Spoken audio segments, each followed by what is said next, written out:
Welcome back, everybody. My name is Pritesh here with KAIZN Crypto, bringing you guys another video.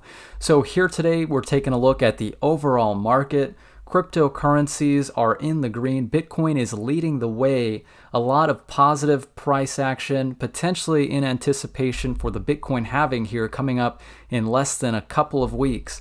Also in the news, Cardano is looking to challenge the subscription industry by launching an African initiative, as well as Charles Hoskinson saying that founders must decouple from their cryptocurrencies. So taking a look at all of that, as well as some incredibly exciting news. We can see here from Charles Hoskinson, the first Shelley block was forged on April 25th of 2020. So we are full steam ahead here as we move towards full decentralization. All of that is here in this video, so stay tuned.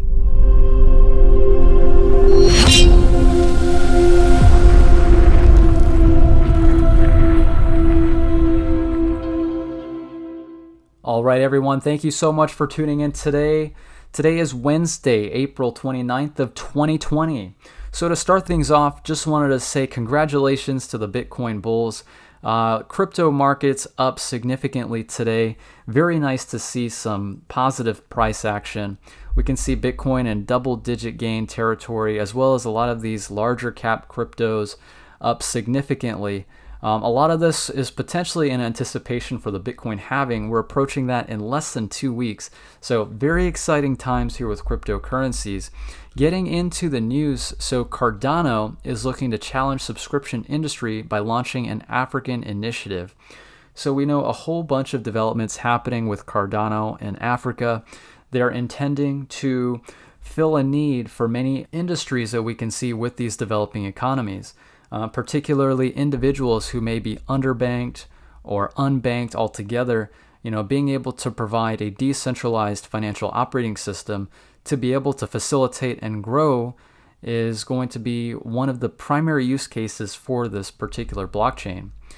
So what we're taking a look at here, the Cardano Foundation announced that it'll be utilizing a newly formed South African National Blockchain Alliance called SANBA to further explore ways to use blockchain technology in the region. So we're taking a look here that one of the industries that they intend on moving into is the subscription industry.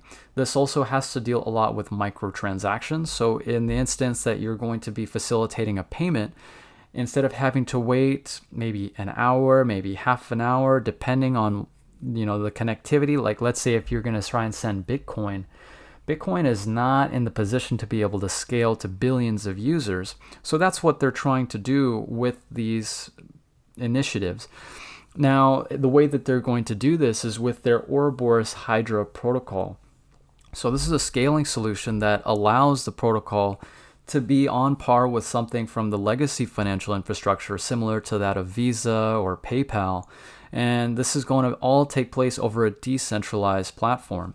And then if we take a look here further down in the article, according to Baght Azimkhanov, the Global PR Communications and Marketing Director at the Cardano Foundation, South Africa is a key market in building a network of governments, institutions, and enterprises using Cardano on the African continent. He went on to say that some of the possible applications of blockchain in the region include developing greater transparency to reduce fraud, building digital identities for municipal services, and bolstering developing economies with virtual currencies. The collaboration with SANBA, he said in the announcement, is only the first step in delivering game-changing technology to enhance and diversify Africa's economy. Yeah, so what they're going to do is build essentially a decentralized protocol that can scale to billions of users that allows things like microtransactions. We can see here that they're talking about digital identities, so they want to go for decentralized IDs. We're talking about voting. We're talking about property rights. A whole bunch of different things that they intend on implementing with the Cardano blockchain. And to think that they're going to be bringing this to a developing economy with many individuals who are unbanked or underbanked, it is going to set the stage for truly a revolutionary step for the African continent. And then taking a look also, I've got this article pulled up for you guys here. I was doing a bit of reading here. I found a couple key points very interesting. Charles Hoskinson actually sat down with Charlie Shrem on his podcast, and they were discussing quite a few different topics here. I just wanted to share with you some key points. They were talking about the recent pandemic and, how this is going to all tie into the political instances and financial instances of what we're seeing with traditional finance, as well as how cryptocurrencies and blockchain are going to be able to facilitate a lot of the needs that we can see with problems currently facing the traditional financial system. Hoskinson said that the ongoing pandemic has only exacerbated the huge inequalities and injustices in the world, which will most likely result in political revolution. The problem of divisiveness both in the media and the government, especially in the US, is what fueled the growth of the crypto industry in the first place. So yeah, if we look at Bitcoin, it was born from the 2008 financial crisis, and here we are almost 10, 12 years later, experiencing the same issue on a bigger scale. So lots of things to consider here. I did find a couple points here as well related to the previous article where we're talking about banking the unbanked. So he went on to say that a lot of merchants are hesitant to use cryptocurrencies because of their instability. We can see cryptos are a highly volatile asset class, and many of the things to consider when it comes to these merchants adopting any of these cryptocurrencies is whether or not they can actually extract the fair value before the price moves in either direction. So what he was mentioning here is a way to increase adoption would be to create something of stable value. And he went on to talk a little bit about stable coins. So a quote from this article here, it says, "There's been a lot of hype around the possibility of hosting a stablecoin on the Cardano blockchain once it reaches its full maturity. Hoskinson himself discussed the idea at length and seemed to believe that it was the only logical way to go forward for Cardano. In the podcast, he said that it made sense to have a stablecoin on Cardano that would be tied to the underlying asset of the network, which is ADA, while also having the backing of third-party intermediaries. He said that stablecoins have always been in the Cardano roadmap. So I think that would drive adoption tremendously. And being that it would also facilitate the ADA token, we're going to see just overall growth and demand for the entire network. He explained that this method would have a twofold advantage. Firstly, it would incentivize merchants to keep the tokens as they are and not exchange them into fiat currency, creating a circular economy that would further strengthen the network. And secondly, it would also provide a platform for merchants that are unbanked.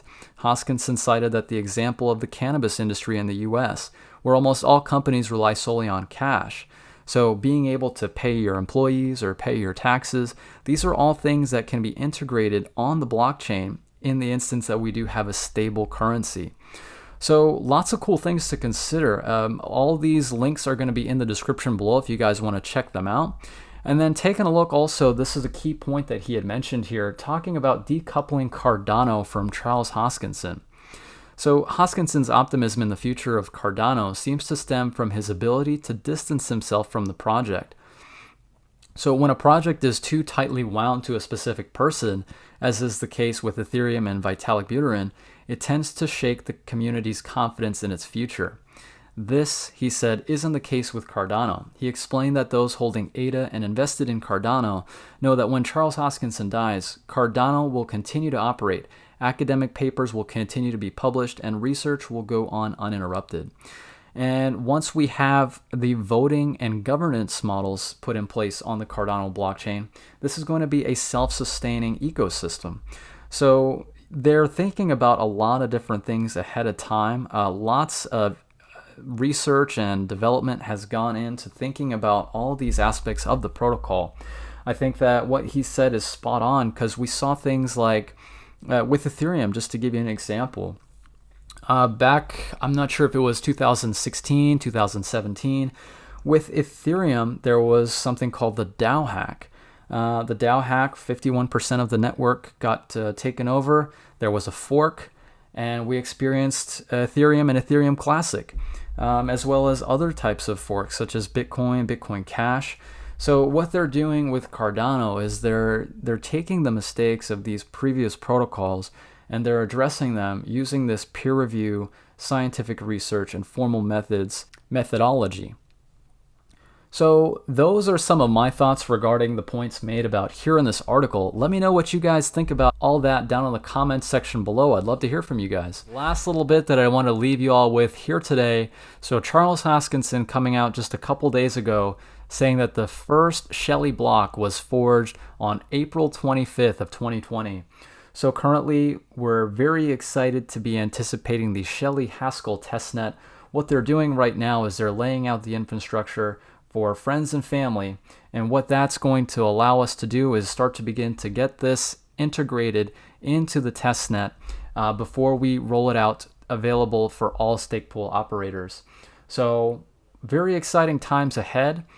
This is going to be in preparation for Shelley here on mainnet. So as far as the process goes, we're going to be anticipating Shelley Haskell testnet for friends and family. Then the infrastructure will be available for stake pool operators. And after that, it's Shelley. So that is what I have for you guys here today. Very exciting things coming from Cardano. I really do hope that you guys found some value from this video. If you did enjoy it, please be sure to drop a like for me on your way out. And if you're new to the channel, go ahead and hit that subscribe button. All right, everyone. Thank you so much for watching, and I will see you guys in the next one.